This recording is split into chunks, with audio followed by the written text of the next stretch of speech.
In this episode of the One Gang podcast, we welcome the racing world's trailblazing Yulina Tan Jade. She shatters stereotypes in a male-dominated sport, turning critics into fans with her skill and grit.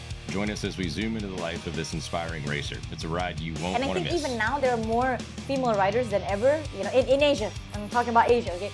And in Southeast Asia, there's a lot more female riders now than there used to be, 8 years ago when I first started out as well. Let's let this thing roll here, and please. Is there a moment in that sticks out in your youth growing up that kind of like, whether it's somebody who had a motorcycle, your motorcycle, or where it really kind of takes you back to how this whole journey started? Sorry, you're asking me or you're asking both of us? Yes. I'm asking you, not Ben. I know Ben's story. I'm asking you. I love the guy, but I already know him. So, so is there any moment that takes me back to youth? To youth, like wait, regarding like when you saw your first motorcycle, or what maybe somebody in your family had a motorcycle that really kind of like triggered you to this love. Okay, I mean, despite what most people think, and I know that a lot of people come from that background, and easily racing guys do come from that background as well as racing or girls in racing, a family member that rides, or normally their dad used to race or used to ride and stuff. I had no access at all to motorcycles when I was young. No kidding. Because I came from a very humble family, and I had no idea that any of these things existed, actually. And I think it was only when I was like 20-something, like early 20s, and then I realized, okay, there's this thing, and such a world exists. Wow. So when I was in high school, of course, we and in Asia, small bikes, especially small bikes, are an indispensable mode of transport. Okay, it's small, it's cheap, it's easy. All those little bikes that you see in Vietnam and India and places like Southeast Asia and Thailand, we tend to use a lot of small bikes because, as I said, it's cheap, small, easy, and a lot of people can still afford it. So I remember seeing those when I was in high school and riding one of those in high school. I was just 17 then. We finished school at 17. So I tried riding it, but then I think at that time I didn't really think too hard about it. And then I also had an ex-boyfriend that taught me how to ride, one of those small bikes. And we called them underbone bikes. Underbone bikes are a set of bikes that exist in Southeast Asia, with respect to Southeast Asia. We have a whole championship around it. So an underbone bike is basically... it's not a scooter, okay? It's a bike that looks like a scooter, but it's got gears and everything, and it's got a clutch as well. And like I said, there's what's the CCs on that? Do you know? Like what? Yeah, 100, 110, 150 all right. typically. So I can send you guys a photo later of that. We have this thing in Malaysia called the Capri Championship. It's really popular. So my ex-boyfriend. So that was your real first exposure of like getting on the bike, wow, man, that's amazing. My ex-boyfriend taught me how to ride that, and then actually before that I had a bike as well. Technically it was his, but he let me ride it because he had a few other different bikes. It was a Honda C70. I don't know if you guys know it. C70, of course, the Honda C70. It's but that's how we started. Those are the bikes we started on. Was the Honda C70s. And then slowly I understood that this is what the clutch is for and stuff, because like I said, we have bikes with clutches and stuff as well. And then it was just slowly moving up, and then my dad and I actually decided to get me a Ninja 250, a Kawasaki, and nice. We split. We split the bill of getting that because it was, I think, much cheaper for us anyways. I don't know how it works for you guys in the US, but it's much cheaper for us to get a secondhand motorcycle and pay by cash. So my dad and I split the bill, and we got that for me. And at the time, I thought I was really good because I was a girl on a motorcycle, and I think I've often told people this, and I'm not ashamed to share that story, because I think we all at some point realize and understand consciously that we just have to grow out of that stage. And I know some people never grow out of that stage, being 40 and stuff. And what stage is that? No, What stage are you that talking I thought I about? was really good, just because I could ride a big bike. And a Oh. 250 seemed big to me because I'm so small. So, Right. um, yeah, and I was riding around on the road and stuff, and I was doing really silly things as well. And yeah, I really thought I was, if I may be a bit blunt, I thought I was good shit. No, I thought talk. I Be thought I was free. good Be shit, free. So, Right. so yeah, and yeah, I thought I was hot shit, and then after that, everything just immediately changed when my guy friends they invited me to the circuit with them. It was a go-kart track, and in go-kart circuits normally, I don't know if that same kart track is still around. Yeah, it's still around. Because the other day my friend went there to practice. This go-kart track is right next to Sepang, the F1 International Circuit. It's a smaller circuit, nice. But like people that ride, people that don't want to kart, and people that want to train and stuff. And normally the smaller bikes do show up there and train, and it's a pay-to-play day. So, basically Gotcha. you pay like $30, like 30 USD or 40 USD. I'm pretty sure the price has gone up.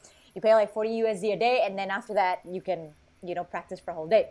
You use the track. So yeah, Yep. and then that That's was cool. when I realized, oh my God, I said, I am, there's so much more for me to learn, and I am not hot shit after all.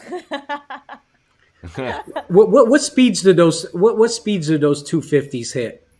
I don't know. On the road, I'm pretty sure that if you tune them well enough, they could go up to 160, 170, probably even 180. Yeah. No kidding, on a Yeah. 250. Damn. And don't forget, Damn, that's we're nice. Asians, so we make it work. We'll somehow, Yeah. Hey, man. we will just somehow find a way to abuse it. Southeast Asians, sorry, we will find a way to abuse it and do something to the engine. So That's awesome. That's awesome. Hey, so tell us how you started the journey of wanting to be a professional racer. I mean, because it's cool to hear in regards to like, you didn't grow up with it like most kids yes, do, right? It wasn't bred into you no, where it you wasn't. saw Yeah. motorcycles from. So you started out just kind of messing around on this bike. You and your dad split this 250, bought this bike. How in the world did you go from that Uh-huh. to wanting to be on this insane, insane path to be a amateur racer? Well, you pointed out something really good, and that's what most people always say: professional. In any sport at all, not just motorcycle racing, but I think especially motorcycle racing as well, because it is a very expensive sport. In in my very humble opinion, anyways, you are a professional, or you are considered a professional if you are being paid to do it. If you are surviving off of it, you're being paid to do it. But if you're Absolutely. funding yourself personally, which I'm doing, you are considered amateur still. So actually, I am not sure if many people know this. I do say it once in a while and bring it up once in a while when people really ask me. I was a grid girl first. So I was that chick. And I don't mean chick like in a derogatory way or Yeah. anything. Like I was that chick, that girl with the umbrellas and very sexy outfits, standing next to motorcycles and standing next to the guys. I don't know. Serge used to do the same thing. Yeah, I just retired. Once my hair fell out, I had to retire. So Well, that's fun. I don't know, but I did think once in a while. I mean, it didn't like. It wasn't deeply ingrained into me, but I did think, once in a while when I was standing next to them, on the grid and stuff, like how cool would it be if the roles were reversed?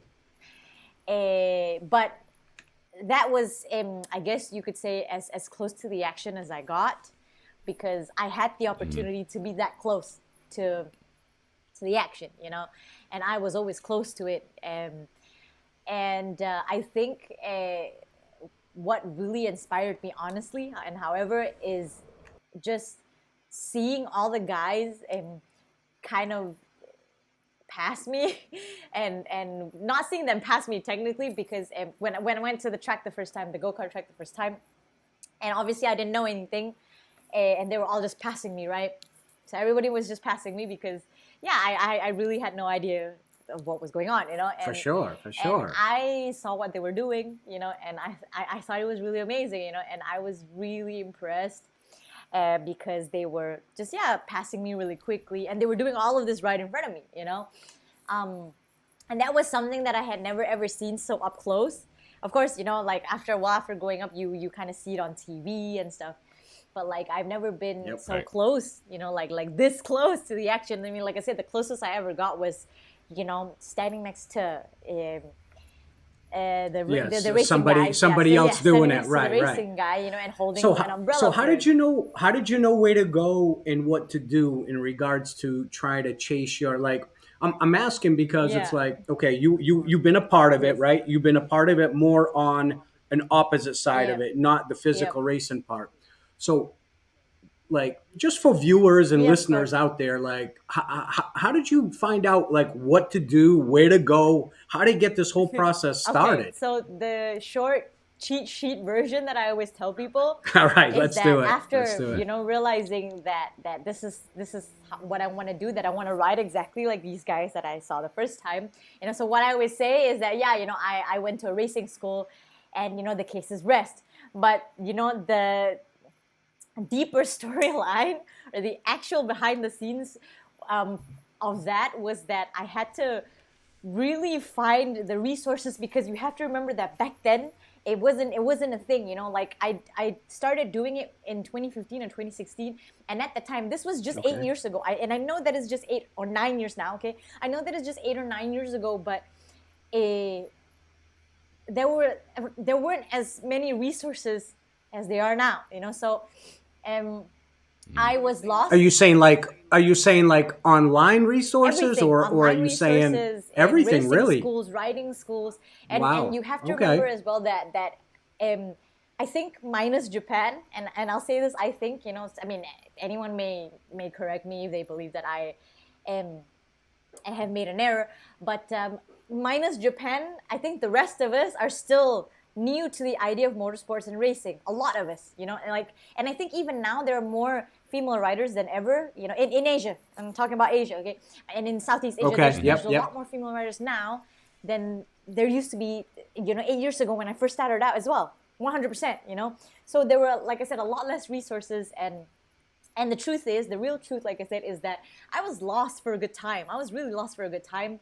I went alone to the circuit. I asked around, and I joined a few unofficial schools that kind of didn't benefit me. And then, I think maybe like a year plus later, or maybe about almost 2 years later, then I discovered an actual racing school that were, you know, that are coaching people how to race, you know, in Malaysia, and I joined that racing school. In fact, a friend of mine that lives in Del Rey is Liam Taylor McDonald. He's Kiwi. He's from New Zealand, but he's Malaysian born and raised, and he was in the same racing school as me. He's racing in the US now, or he was racing, I think, last season for Moto America. But yeah, so so I found a racing school finally, and people that specifically, I mean, like, it was a school that specifically coached people so that they could race and participate in races. And then I think after a while, I found that I wasn't comfortable with the module or what they were teaching in that school, because it was nothing bad, you know. I just feel that I didn't benefit from it, because I think each person always looks for something different, or looks for something different specifically when they join racing schools. So I felt it didn't benefit. What was it? Sorry to cut you off. What was it that you felt that kind of didn't benefit you like you wanted it to benefit you? That made you kind of be like, I mean, and it's okay. Be honest. We don't give a shit. I mean, just spill your beans, man. I mean, people are gonna kill me for this, but it's already a long time ago. Just be honest. I felt that I wasn't getting as much out of it as much as I was paying, because I was paying quite a good sum of money for it, but I wasn't really getting what I wanted. I wanted to get faster, and I think that's one thing as well. It's part of the learning process, and this is my personal learning process as well. I wanted to get faster, and I felt that I was being held back a lot. And Because you were female, or just in general? you guys, oh my god, this is just gossip, right? But it's no, but it's actual, no, it's gossip material, but it's the truth. It's the truth. Yeah, there's In nothing wrong with in speaking the many truth. ways, So and some people who went to school may agree with me, may not agree with me. In many ways, the instructor, like I said, was kind of holding me back. Yeah, because he had other vested interests within the school. So like I said, felt after some time that I'm not really getting what I want from this. Like I want to race and I want to be really good at this. And right. I'm also paying quite a good sum for this, because at that time, And what was the cost? What was the cost at the time? Do you remember? I don't remember 100%, but I remember that like every time we went, it was almost 300 or 400 ringgit, which is, I don't know, maybe about $80 for you guys. But then $80 probably is Okay. small to you guys, but it's huge to us. It's huge to us. No, Like no, no, $80 for is huge to sure, us. for sure. And we went like every week twice. So it was $160. And you have to obviously consider as well the fuel, paying the tow money and the transport, the hotel and everything. So it's probably about maybe $120 to $150 each weekend, Gotcha.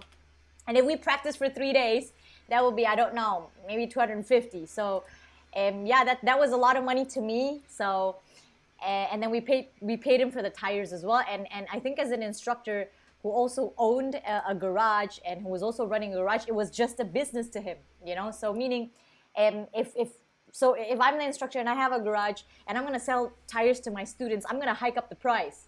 So Right. Make correct. money And on I everything. understand that it's Right. a business. I Like I get said, it. I understand we're adults now, and I think I'm adult enough now to understand, and I'm grown enough now to understand. Emotionally and mentally, I've grown enough now to understand, okay, it was just a business to him, but that wasn't what I was looking for, Like I had so much passion, and I have so much passion, and I needed a coach that could see that, And I'm not saying that I wanted a coach who I could take advantage of and get stuff for free. No, I was still going to pay for the lessons and everything, but I wanted a coach who understood that this is what I really want to do, and he could understand that this comes from passion for me, and therefore I will really work hard for that money to pay your school fees or to pay your racing Right. school fees. So I left that school, and I was training on my own and learn how to do some things on my own, learn how to change tires on my own from friends and stuff. And I did have some really good friends that helped me out. And then I stumbled upon a good racing school from the US, which I love until Nice. today. And they're called Yamaha Champions Riding School, or Champ School for short. And because I bumped into this guy who comes often for track days. He's Singaporean, but he does come down to Malaysia, or technically come up. He does come up to Malaysia once in a while to just do a track day, and he is a certified instructor from that school. And we talked about a lot of stuff, and he 100% saw my passion. So I think the first few times he was just coaching me for free. He was just coaching me like verbally for free, Like I would show him footage, awesome. and he would just tell me, "Hey, I think this is what you can do to improve. I think this is what you can do to improve, and I think you should watch my onboard video as well." So he was amazing, and I think because he also went through that course, the methods and modules were very different. Were very, very different compared to what I learned, And it was one school that definitely taught me, or taught us, anyone who attended the school, is how important braking is. Because it's correct, like I said, I wanted to get faster, and as I mentioned, this was just a learning process for me. And it's correct, like I wanted to get fast and all of this stuff, but actually, Well, what did you learn with the break-in part? What was the thing that differentiated it from your previous experiences, yeah, right? Like riding on your own, training on your own, then going to that yes. school, and then all of a sudden now you're realizing how much the braking is such a huge part of the racing. So what was that learning thing? What did you Yes. learn there? Well, there were two things that I really remember from the school. One is that, yes, how important the brakes are. And I understand that we all want to get fast and we all want to go fast. And it's a racing thing. course. Everybody wants to be fast, okay? But we always have to remember that, and someone told me this once, the fastest racer doesn't always cross the finish line. So, because something may happen, you may crash, run into the grass, and stuff happens, but that's because the first 5 laps, you'll exhaust all your energy, but that's not the point of the race. There's always 10 laps, 20 laps, 15 laps, whatever in a race, and you're supposed to conserve your energy and be mentally, not just physically fit, to actually finish the race in one piece, and standing in your position as well, or defending your position. So, the brakes part was really important, because I realized as well that because in certain points in the track, you will have to slow down. So, you're not going at 200 in every corner. You're not leaning all the time. So there are parts where you have to have the bike upright as well. And braking, and braking at that point, or at that slowest point of the corner, the apex, we call it. So, and braking at the slowest point of the corner means that you can exit faster and accelerate faster out of the corner. So that was one very important lesson that I learned as well, that braking is important so that you can be faster. And then, because like I said, so for example, if I'm going at 200 on the straight line, and then I come in lean, okay, I can't be going at 200 on the corner as well. I can't. I have to brake. We all have to brake. So I think that's one.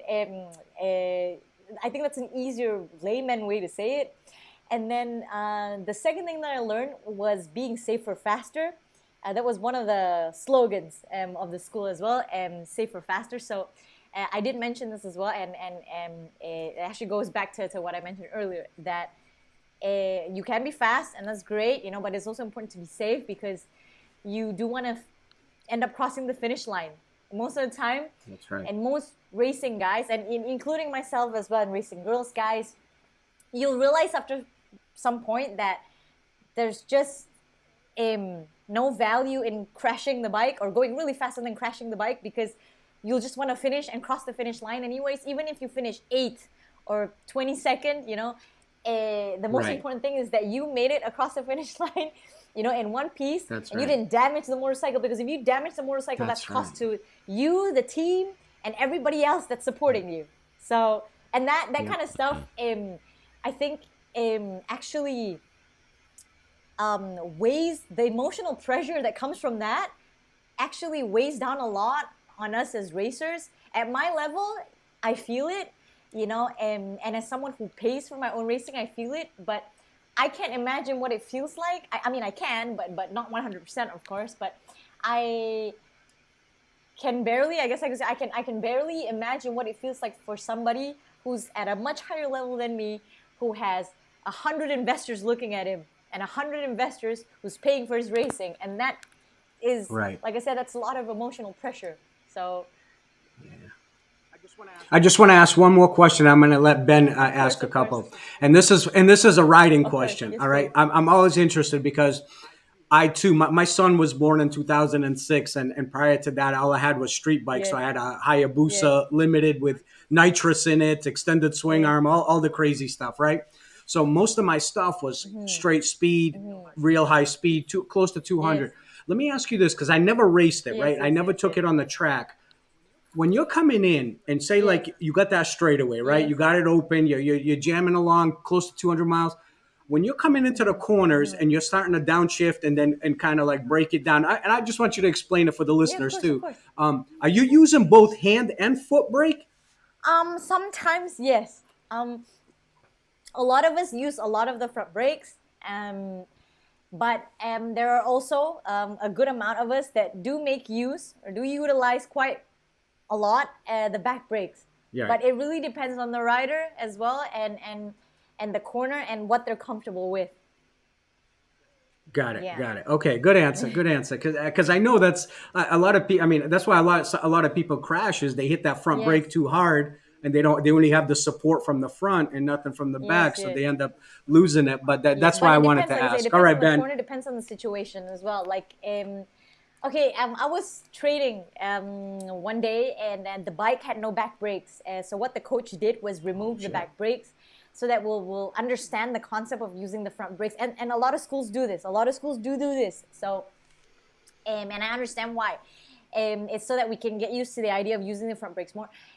But there was a kid in front of me, and I was just slightly faster than the kid, so I was going to take him at the corner, but he already dived in, and then after that I was too close to him, so because I had miscalculated the distance, and people make mistakes all the time. This is a mistake that I make too. So, Of course.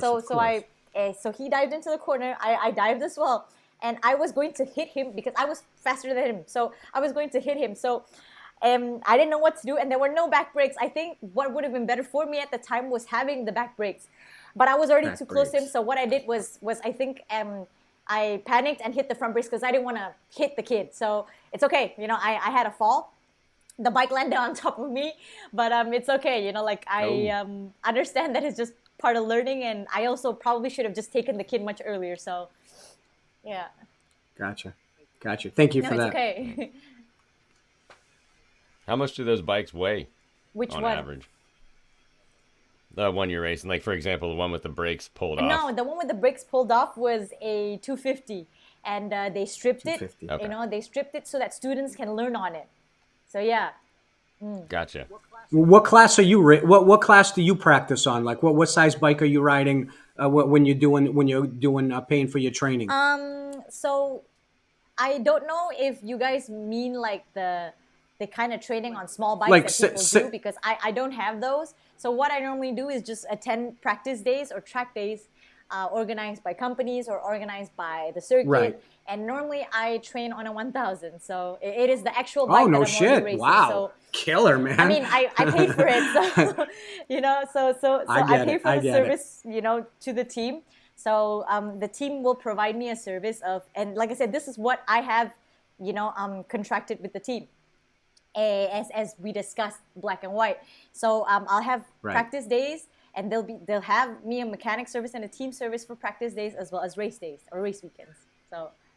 What's the cost for something like that? Like to do this stuff with these teams? What does it like I cost said, you they to differ do for this? everyone, but in the amateur championship that I'm racing in Malaysia, Right. and in the team that I'm with, I pay a 8 to 10,000 USD. Yeah, if I'm calculating it correctly. Yes, per season. Wow, Yeah, per season. Okay. Including tires, because the faster you become, the more tires you'll finish. So The more including tires you go tires, through, right. paying the mechanics, drinks, practice days as well. So these are all included. Wow. If there's a crash, then you can add another, like, I don't know, 2 to 10, 12,000 depending. Yeah. Oof. Hey, do you remember your first race? Of course.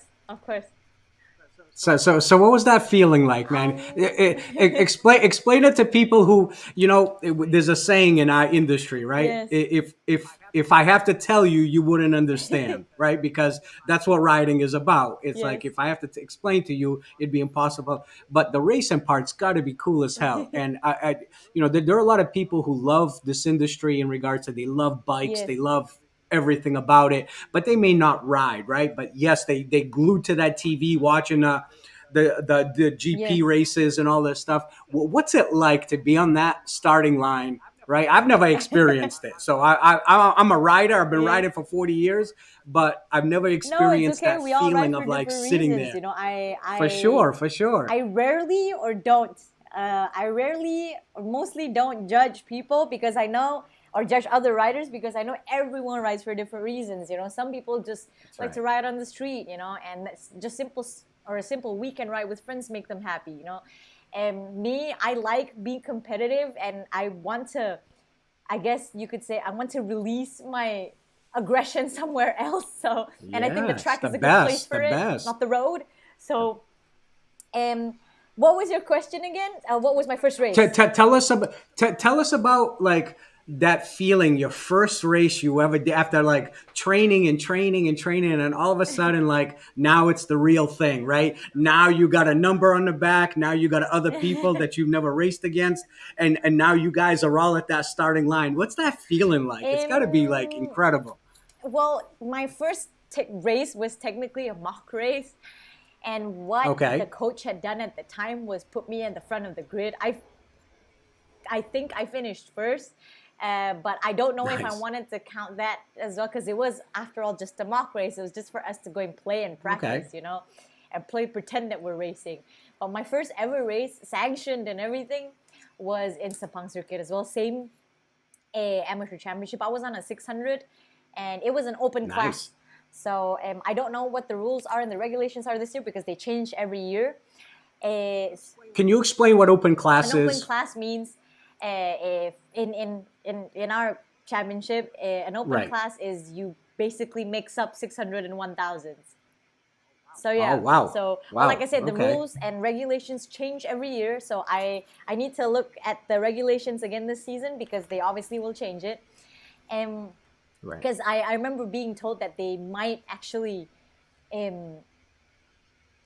segregate us by class properly now, because what this championship does, which is a bit strange for me, and it still is a bit strange for me, and when I explained this to people, they said it was a bit strange as well, but I think they wanted to make the championship kind of interesting, was that they Right. class us by lap time. Yeah, they class us by lap time. But most championships, or I think all championships in the world, don't do that. They class everyone by CC, meaning 250, Right. 600, and 1000. So, but yeah, like I said, they may have changed the regulations this year. I'm going to have to look at it again. And what was I saying to you? So my first race in that class, in that open class, was I think I was in the rookie class at the time. So it was an open class. They mixed together all the 600s and 1000s.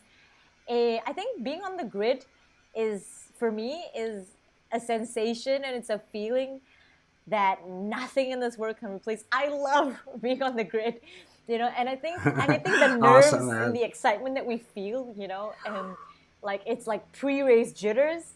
And I do ask some racing guys, Yeah. and they all say, yeah, we do feel it. We don't say it, because a lot of racing guys don't talk about these kind of things, and I think a lot of racing guys just don't talk, you know. So, and they don't say these things, you know. But I remember sitting with a few of them, and they've always said, yeah, we all have pre-race jitters. Of course we do, you know, we're human. But it goes away the minute you know, see the light go out and you take off for normally the out lap. So normally what we do is we'll have an out lap, then we start the race. So they all say, yeah, Nice. you know, then we have, they all say as well, and I do feel it too, it's pre-race jitters, you know, and I love it. But I love that it goes away the moment you leave that grid after the out lap. So we'll be on the grid, and then light Shifting goes out. into second gear, Yeah, right? so and then after that you do the out lap, and then you stay on the grid again. Then the race officially starts. Yeah, you know, but it all goes away. All of that pre-race jitters, and every single little thing that you feel, you know, every single little nerve that you feel will just disappear the minute you start. You know, because what happens is, it's the survival of the fittest now. Okay, so We'll finish, yeah. and this happens in every race as well. Okay, after the out lap, and we officially start the race. Okay, from the grid, everybody wants to dive into the first turn. So everybody starts to go down, right? Everybody will dive into the first turn, and then, like I said, it's the survival of the fittest, because the first turn is always what matters, and it will always be. And normally, like say, in some cases it may differ, because like I said, you know, it's 10 laps, anything can happen. But most of the time, you can already see like who can lead and who can handle being in that kind of situation. Some guys fall, some guys hit each other, some, you know, so, but you also see some guys really struggling, you know. But yeah, you know, like I said, I think I love the feeling of being on the grid. I'm not sure. I do love it. I still do love it. I think every part of racing I do love. You know, I wouldn't be here otherwise, despite all the injuries. But I think right. the part that I like the least is that part, like everybody diving into the first turn, because that is the So that that is the first most initial dangerous. That is the turn. most Right, dangerous of them right, all, right. of the entire race, of the entire 10, 12, 20 laps. Because then everybody gets their Yes, position yes, and because everybody kind of yes, finds their and like I said, spot right after that correct, first because turn. like I said, that is the most dangerous of them all for me, because I think like I said, it's a good test of how well you do under pressure, because like I said, just imagine it's you and 40 other dudes, okay? And that's 39 Right. other people or 40 other people thinking differently than you know, and all going into the same corner. So yes. That's nuts. You were you the only female at that time on that race, or were there No, there other were a few females others as well. more experienced or No, amateurs no, we also? some of them went to the same racing school as me. So yeah, Cool. I don't know if they're still racing, but I think like after a couple of years, they kind of just didn't want to do it anymore. And they had dads that were racing or riding. So, but I think So they grew up with yeah, it. but I Yep. think after like couple of seasons, they were just like nah, because and this I was told this, I'm not sure if it's real or not, because our world is so small, you see, and it's just us, right?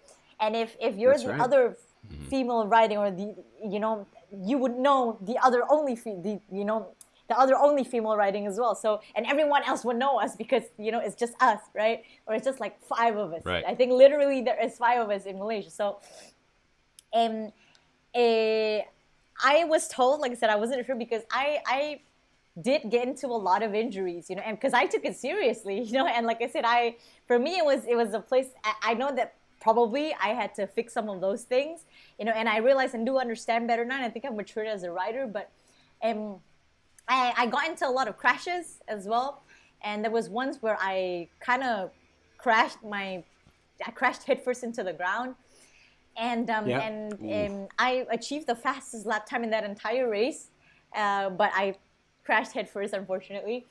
And I think that injury was kind of almost known worldwide for a while. They called me facial crash girl, but after that injury, Crash I remember girl. The crash girl. I facial crash remember girl, yeah. that. And I remember that a lot of people were talking about it, and this is, like I said, this is what I saw. I don't know if it's true or not, but some people told me that some of the girls that were racing saw what happened to me, and they were just like, yeah, we're not doing this. Yeah, we're not doing this. No, no. No, but no, but I think it's a shame, because and I think that I think I'm one of the few, very, very few now, who's really still doing this despite everything that happened to me, and I'm still here and I'm still doing this. Everyone else has disappeared. I know one other girl who's racing in the national championship.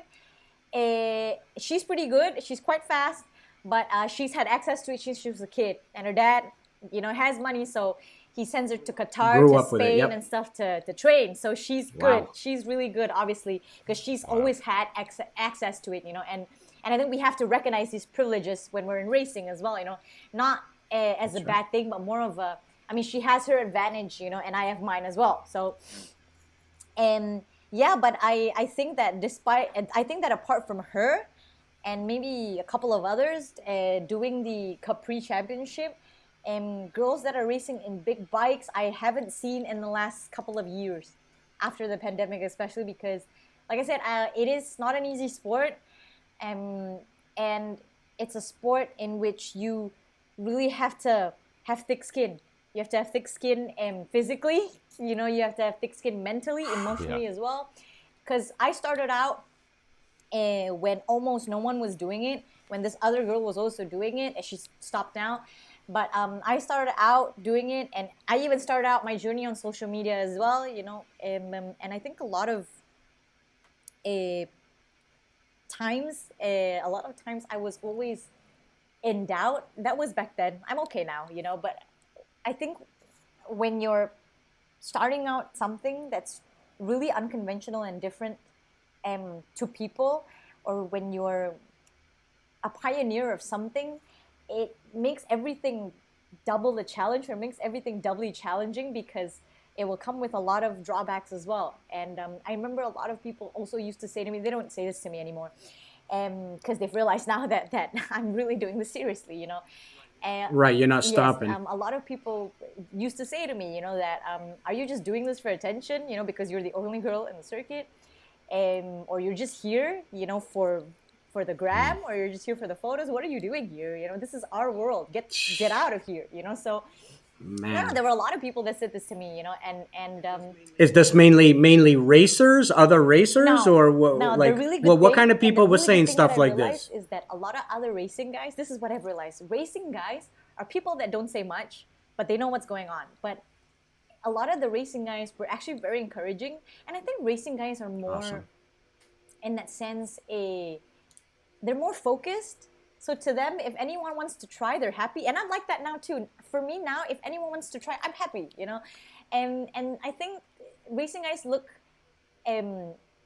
at the positives more, and I think it's also because, like I said, they're really focused. They're not wasting time. So for them, it's kind of expending energy, you know, to hate and to spread negativity. So they'd rather teach and share what they know, and they'd also rather have more people, and obviously more females in the game, you know. So racing guys have honestly always been kind to me. There was probably only one or two that really didn't like me, but they're gone now, you know. They're gone, they're really gone. So but I've noticed, and you're right, and you guys are right, you know, it's always the non-racing guys that always have something to say, always. Always, Yeah. yeah, always the Monday. What was it? What do we call it here in the states, man? The Monday evening or the Tuesday morning quarterback. You know, Yeah, yeah. always saying what's right, what's wrong, but they never even got on the bike in their life, Correct. and You know, they don't Yeah. even understand what's you know involved how with this sometimes stuff. people So, watch football Trolls. behind the screen and they're screaming across of the screen. Yeah, course, yeah, it's those yeah, people. Yeah. it's those but people. but they don't Hey, know do how you? hard it is to actually be in the game, you know, or to Yeah, be in a yeah, for football sure. match, you know. And it's hard being in a football match, you know, with, like I said, I don't know, 50,000 people watching you, and sponsors watching you, and investors watching you, and everybody else, you know, depending on you, and Right. that kind of stuff is really hard. And I think regular people almost always never consider this, you know. And for me, it's easy to criticize and comment behind the screen. It's harder when you're in it. Yeah. Yeah, yeah, no doubt Yeah. about that. Hey, do you remember your first knee down? Yes, I do. I do. You Yes, yes, do? yes. How was that, man? That must have been pretty cool, right? Getting that Yes, bike yes, down like yes. that and coming around the Yes, yes. corner with your knee scraping. It was ticklish. It was ticklish. It was the first time it was really ticklish. And then I understood, okay, that this is basically just like a point for us to understand that, okay, we're at the slowest point in the corner. We're touching knees now. Okay, we have to accelerate and leave now. So yeah, after a while, then Right. you realize, I think, yes, getting your knee down and everything is cool, you know, but after a while you realize at which points of the corner that you may not need to drag so much knee anymore, or drag your knee for too long anymore, because the most important thing is obviously you want to be um, safe and fast. I was gonna say be faster, but I was gonna say Right. safe and fast. So yeah, you want to exit the corners as fast as possible, and you want to, ideally you want to enter and exit the corners as fast as possible. So yeah, you know, and you know, after a while, you know, and after racing and competing with people as well, that there are points in the corner in the circuit where I don't have to drag so much knee anymore, because if I'm dragging knee for 20 seconds, then I'm losing 20 seconds. So Right, right. Yeah, yeah, you're down too low. it's a good Yep, feeling, yep. but it is a good feeling, and I think it's one of the stages that tells you, okay, you know, like I'm doing pretty okay as a rider. Yes.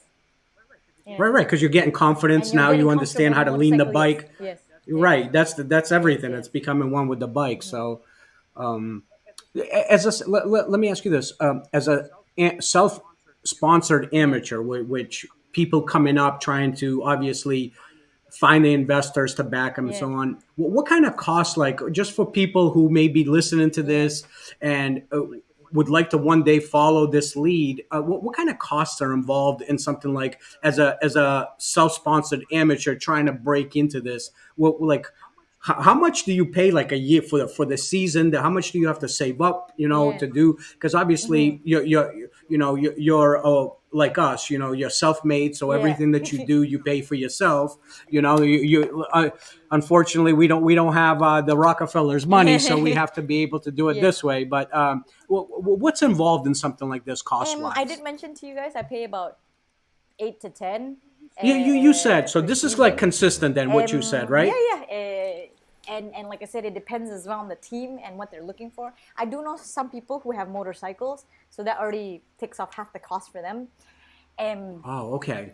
So maybe some people who do have motorcycles, all they have to do is just look for a team and have that team service provided to them every practice weekend and every race weekend, and maybe they pay a lot less, But like I said, it really depends on what they've discussed with the team or what they've discussed with the investor. Ideally, of course, Got we it. all want people who can just pay the entire race weekend for us, so that it's free. I also know some people who have found, like, for example, vaping. I don't know if you guys vape, but vaping is really popular now in Southeast Asia. So, especially in Malaysia, vaping is really popular now. A lot of people are quitting smoking and going for vaping. So, vaping companies are making a hell lot of money. So, vaping companies are also looking to sponsor riders now. I don't. Have you had No, anything? no, I don't go Anything with knocking vaping on the companies door? because it doesn't go with my image. Yeah. Good, So no, good, but good it's for okay. you. Like I said, That's I don't awesome. judge people who want to do it or who do it. Uh, To each it his just, own. like I said, yeah, it just doesn't go with my image. I remember there was once a gambling company approached me as well. I used to work in a casino, yes, but I don't think I want to encourage the whole world to gamble, if you understand what I mean. And like I said, there's nothing wrong with people who decide to go with it. But I think it doesn't align with my image and what I'm trying to encourage people to do. So everyone has their reasons, like I said, for rejecting or accepting a brand deal. But as I mentioned to you guys as well, like vaping companies, as I was saying, are really huge now in Malaysia, and they're sponsoring or paying for race weekends for a lot of racing guys. And obviously, the return is that these racing guys, would have to promote it on their social media, and they would have to Right. have the vape hanging on their neck and that kind of stuff. So yeah, like I said, it really depends on what you want your image to be as a racer. It also depends what you're looking to sponsor for yourself. Some people just want a team, you know. So I remember even some teams would just give them a race weekend or give them like 3 race weekends for free, and then they pay for the practice weekends. Some of it do the opposite, and instead of paying for the race weekend, they just pay the practice weekend. So it's these are all things that are Gotcha. worked out Gotcha. amongst Thank them. you. So yeah, Okay. Yeah. it may Thank differ you. for everyone. That's actually along the lines of, I was curious, you've mentioned supporters, you've mentioned the cost and everything else. It sounds like these sponsors basically will just sponsor a weekend race, Yes. or is there a blend between more of a long-term sponsor versus investors? And what does that look like for you as far as support? I mean, I noticed you'd said that your dad helped you split the first bike, but for support now, what's helping you get through it? Um, I mentioned this earlier. I used to work in a casino, and those were really long hours. So what I had Yeah. done was just say goodbye to social life and just went to the casino and worked there and stayed there because the casino is like 1 hour plus away from the city, and it's up in the mountains as well. So what I had done was just really literally sacrificed everything, and I didn't go out. I just worked, and that casino was open 24. I think most casinos are open 24 hours. So Yeah. so 24 hours. Yep. we had really long working hours and really long working shifts. And then on top of working the casino, I remember at the time they also always asked us if we wanted to do some waitressing work after that in the bars or in the restaurants that were there.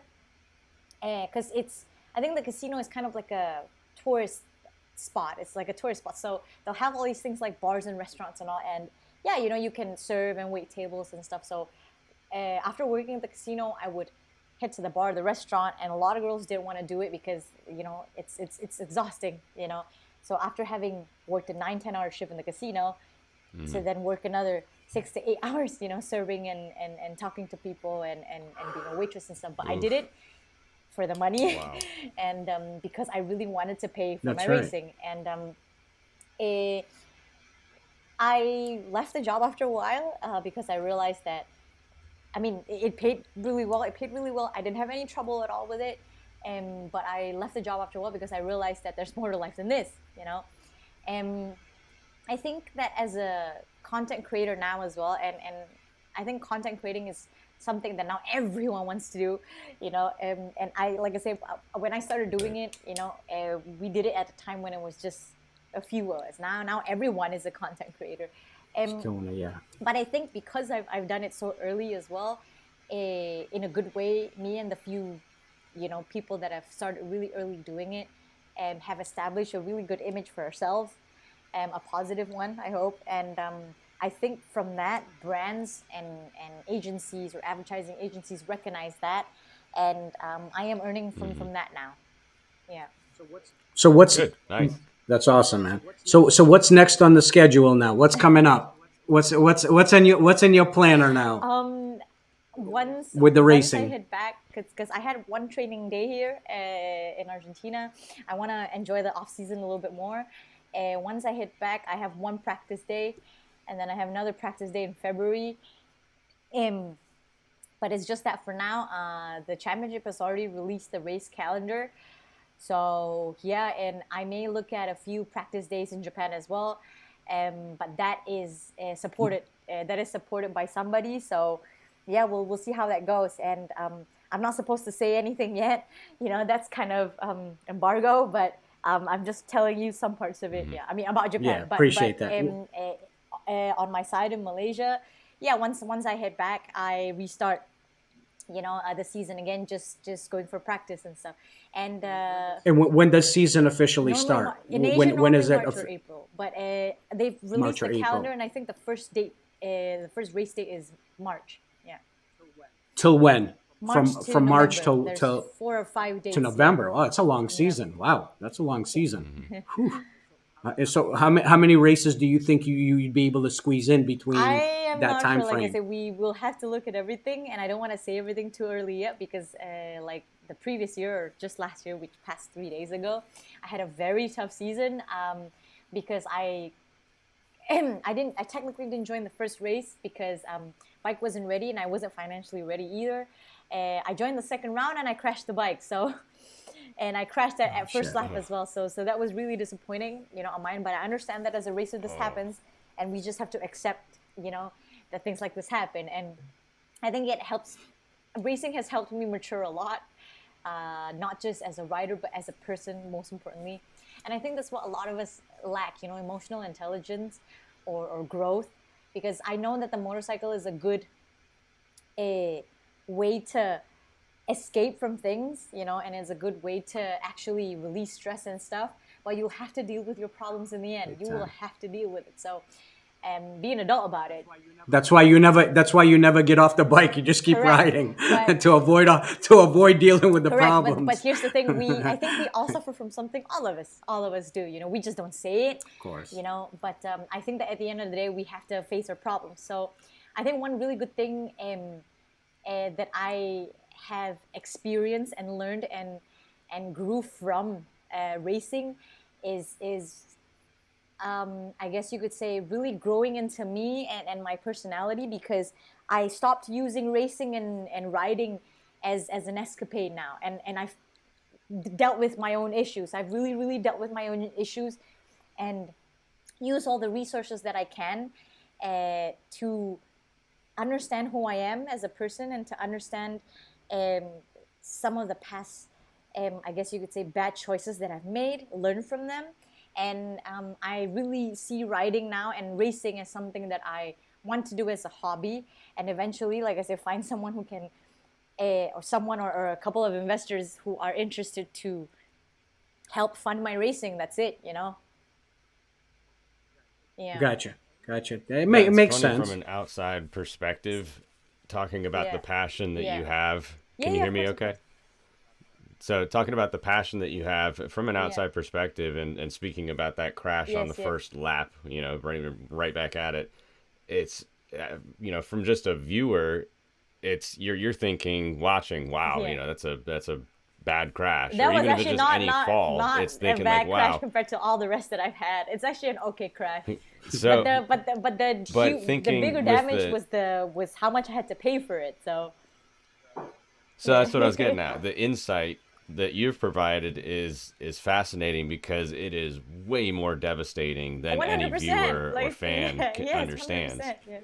And you think about that, you wreck the bike, and you're also thinking, man, those last like 6 double shifts I pulled, I just know. out the Have to window pay like for that. that, Correct, right? correct. No, That's no, a one hundred serious amount percent, of and passion. it is devastating. And I think, and like I said, I think these are the things that a lot of racing guys don't talk about or don't verbalize.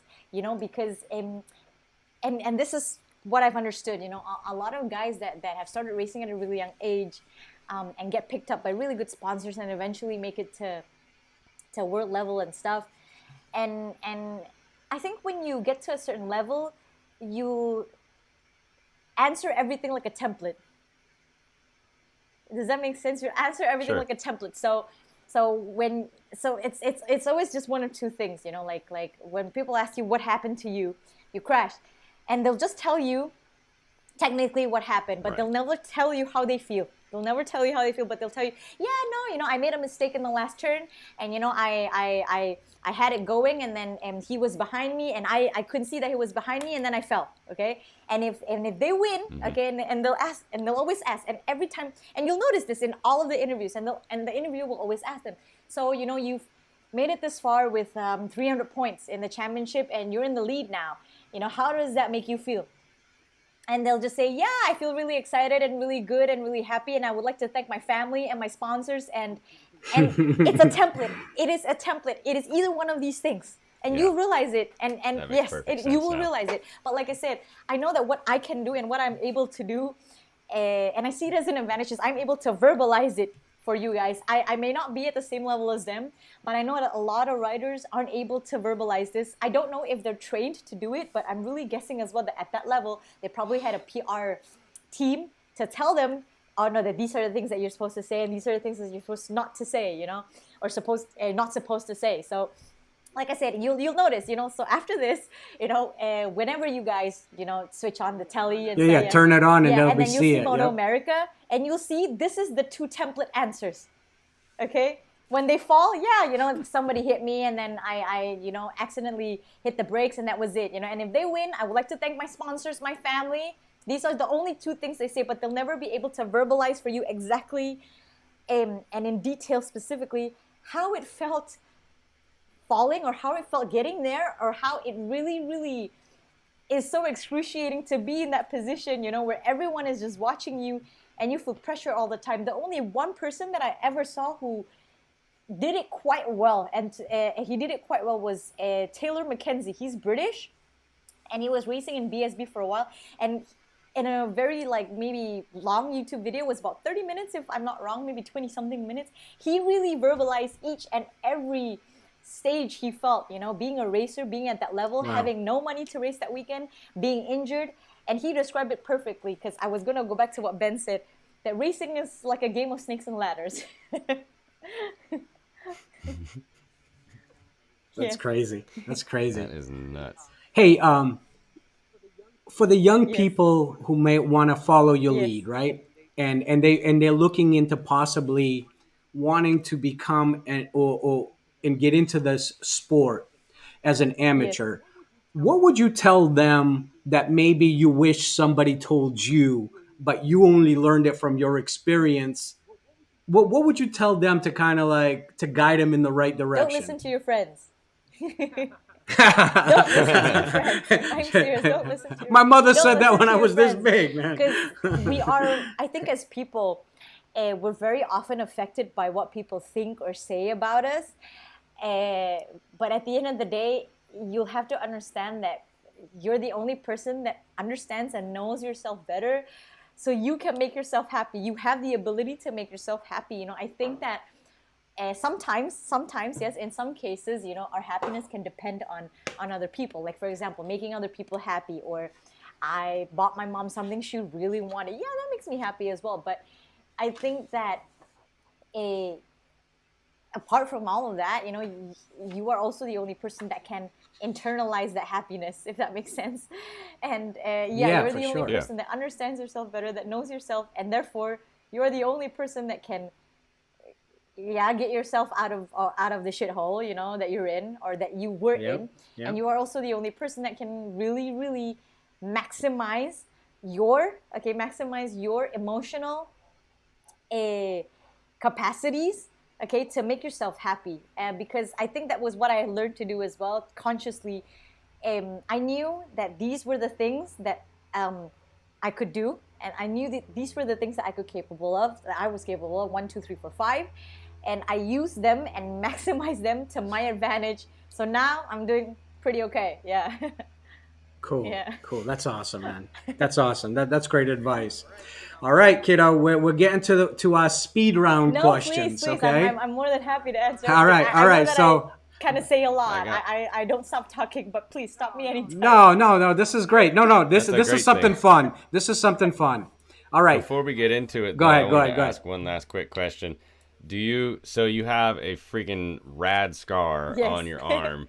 Do you ever make up some stories for people, or do you always just tell the template answer? I don't know if I'm that creative. I just told them that I had a fall, but I had 2 falls on this one. I remember I mentioned to you guys, I think my first fall was practicing on the motorcycle in Sepang circuit. The second one was a cycling incident. So I broke the same spot twice. So it wasn't a shark attack or anything. But my friends and I have made jokes about that. Yes. Shark attack. All right, Ben. Put 2 minutes on the clock. You ready? Yeah. All okay. Right. Let me get and these are all your just personal opinions. And nothing is in stone. It doesn't matter. This is just for fun. All right. In your opinion, best motorcycle built, past or present? Past. Okay. Best plate. Oh, do you have a favorite? Yeah, I really like the Kajiva Mito. Not a lot of people know it, but nice. I think it's one of the best creations ever. Yeah. That's a beautiful bike. For sure. Best place you ever rode to and visited, city, state, or country, can be anything. Best place you ever rode? Japan.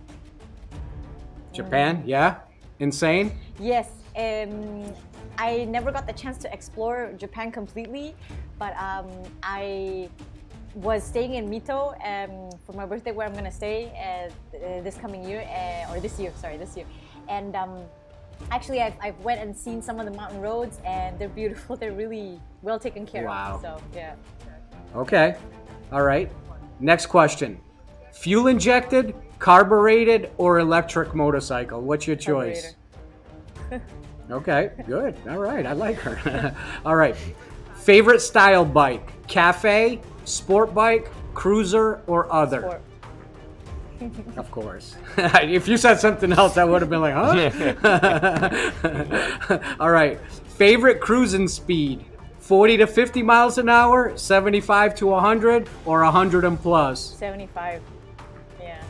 75 to 100. All right, cool. Because you still want to enjoy the scenery, yeah. For sure. Then at that point, you're just really holding fast, on for you your can't life. See anything. Yes, yeah. Nothing. You just pay attention so you don't fly. All right. Favorite riding road? Curvy, straightaway, trails and dirt, or scenic? Scenic and curvy. Okay, I like that too. That's good. Favorite motorcycle movie of all time? There was one film. I remember it bombed at the box office. Torque. Oh, Torque.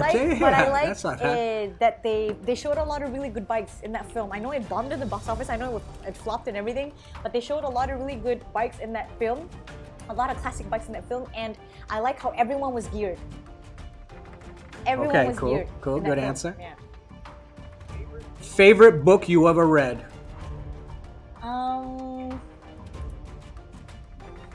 Ian Thomas, I wrote this for you. Okay, cool. Who was your hero growing up? When you were a kid, who'd you always? It could be anything: sports, music, anything, anything or anybody. Who was your hero growing up? Oh my God, I'd have to think about that. Wait. think Superman. Yeah, I think Superman. I know he's all right, fictional, cool. but I think Superman. Yeah. That's Yeah. cool. If you could meet one person to sit and have dinner with, who would it be? Past or present? Sit and have dinner with. Not romantically, right? Like just like to chat and ask No. about life. Just sit and talk and just like past or present. If you can sit with one person who's here or who's gone and have dinner with, who would it be?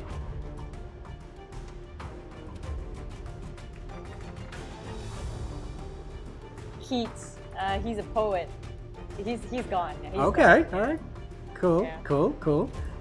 One law you would change if you were president to help the motorcycle community. As you can see, I don't do much. I think of these questions, No, so it's this is good, what I it's a good do. question, it's a good question.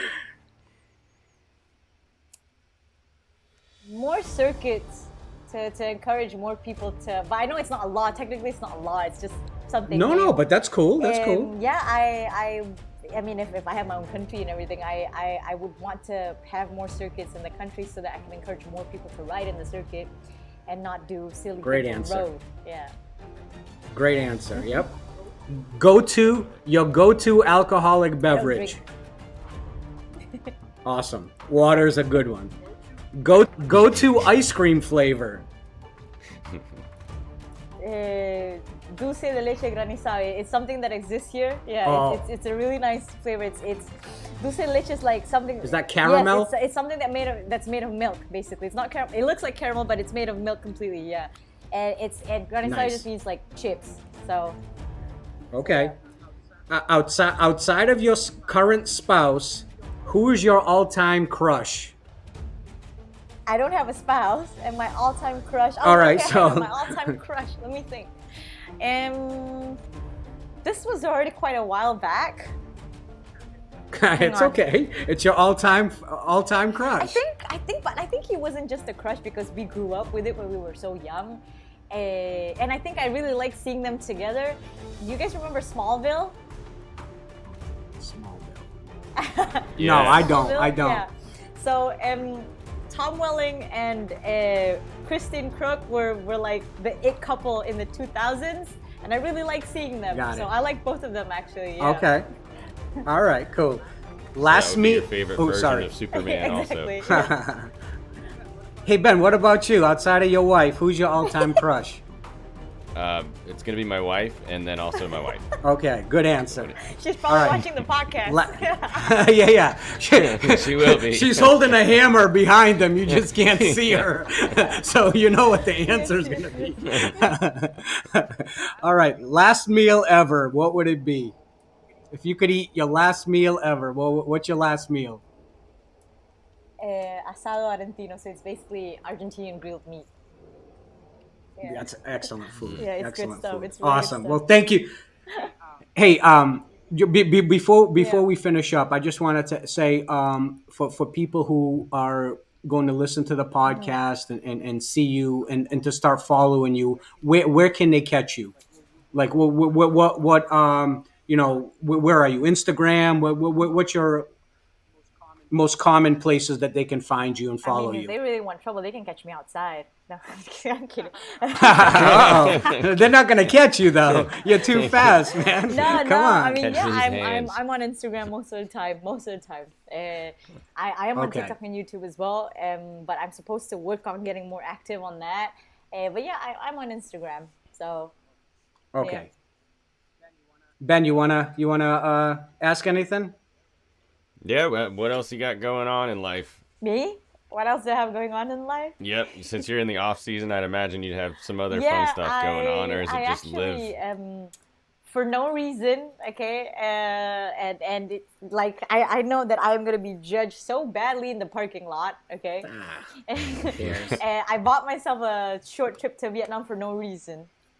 I felt like Nice. I That- know I'm already like spending the off season in Argentina, but I decided to give myself another short break in Vietnam, and that comes like Have you no, been no, before? I've never been to Vietnam actually, and It's a bucket list yeah, trip for it's a me really too. nice I've place. always wanted to And, go. my brother actually told me that it's a really good place to chill and stuff. And I didn't pick to go to Ho Chi Minh or anything. I mean, Ho Chi Minh is the capital city.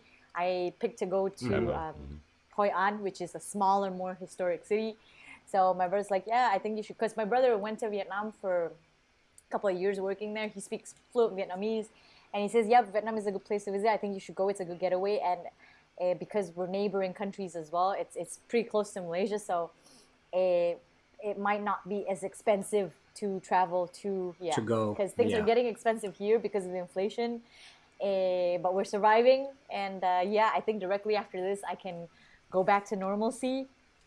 But Argentinians live a really tough life. I admire them, and I'm saying that because I admire them actually. And what makes you say that? Like real tough life? What's the meaning behind that? I mean, there's inflation every week, you know, and the salaries don't change. And I think this has been happening to them in the last like 10 years or so, and they've just learned to survive. And I remember that in some European countries there was like inflation of 5, 10 or 15%, and even from that they were already like, oh my god, you know, like panicking and stuff. The inflation rate here is like almost 100%, and they're chill about it. They're so chill about it, you know. So like I said, I in fact admire them so much, and I love this country for you know the many things that it is, and I know that I'm not, you know, but I consider, and they do, my friends here do consider me Argentine as well. So yeah. Nice. That's awesome. Yulina, thank you. No, thank you so much from the bottom of our hearts for coming on, sharing your story. We are totally proud to hear it and meet you. No. And in addition to, we're gonna, you know, it's gonna be fun following you and watching your journey as you progress and looking for you. And do your thing. So when you're back, when you come to Florida, we're gonna exchange numbers. We'll email you our telephone numbers. Please, yes. You come down here, I'll let you borrow a motorcycle. We'll take you for an awesome ride. Show you some cool places up here too. Yeah, and before we end, I would like to thank my family and thank my sponsors. No, I'm just kidding. But thank you for having me. Thank you for having me on the show. I'm really, really humbled and honored that you guys, had me on your podcast, and thank you for allowing me to share my story and letting me be part of this. I'm really happy, and thank you. I want to say how much I appreciate it. Thanks, guys, and thanks for your time today as well. We feel the same way, and that means a lot to me. We're rooting for you, Ben and I, and the people who are going to watch this are going to root for you, and hopefully everything happens the way you need it to happen. You stay healthy and happy, and your career takes off with this. And even if it doesn't, you still had a hell of a journey and a hell of a ride, and you've inspired others to chase their dreams. So that's what this thing's all about. It's about just never stop dreaming and just having fun. Of course. Yeah, I think we're beyond grateful for you joining us today too. No, thank you guys. And I think Sergio, you said something really good. I think the most important thing for me is that I'm doing this for everybody that's ever been told that they can't. So. They can't. That's right. That's awesome. Inspirational, and we're happy and awesome meeting you, and can't wait to see you when you come down to Florida, man. You're gonna enjoy some nice riding out here too. It'll be on a Harley Davidson. It won't be on a sport bike. It'll be on a Harley, but they go a lot slower, man. So you're gonna have. Still a motorcycle. At least I don't have to chase you. At least I won't have to chase you around, man. Yeah, that's totally fun. So I'm looking forward to that. Likewise, kick butt this year, and we'll see you and talk to you shortly. Guys, have a good year. All right, take care. Likewise. Thank you. Thanks for tuning in to another episode of the One Gang Podcast, brought to you by Cycles Worldwide. Make sure to subscribe for more stories, pro tips, and insider news from the motorcycle universe. Share your stories, questions, and suggestions with us in the One Gang community, where your story could be the highlight of our next episode. Visit cyclesworldwide.com. Until next time, keep the spirit alive and the wheels rolling. This is the One Gang Podcast, where every rider story is a journey worth sharing. Ride safe and stay awesome.